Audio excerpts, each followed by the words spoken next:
Hi everyone, it's Anita and Ron from Altro, and we're bringing you a series of short videos detailing the best practice guide for floors and walls. So in other words, what to look out for when signing off a job.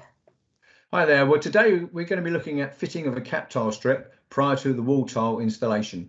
So before we start, let's just go over what a cap tile strip actually is. A cap tile strip is the interface between the bottom row of any wall tiles and the top edge of coved up flooring. One thing to consider is that the cap tile strip is invariably fitted by a wall tiler, usually prior to the flooring being installed. So it may be worth discussing fitting requirements with them before work starts. Okay, Ron, so what are we looking at here?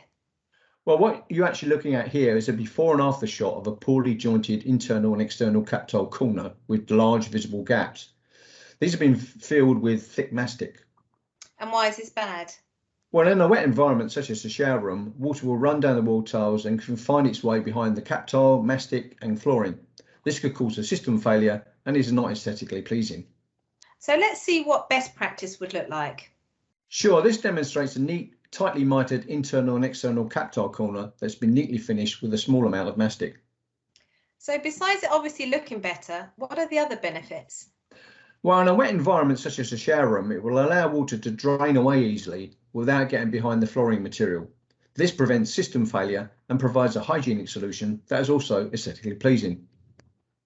So let's do a quick comparison of the two images side by side.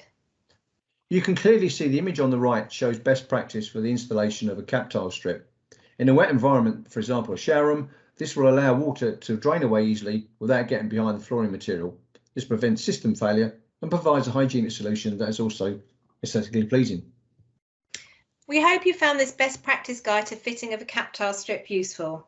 To keep up to date with the rest of our best practice guide videos, follow us on our YouTube channel where you can also view many of our other useful hints and tips. Thanks for watching. Thanks everyone. See you again soon.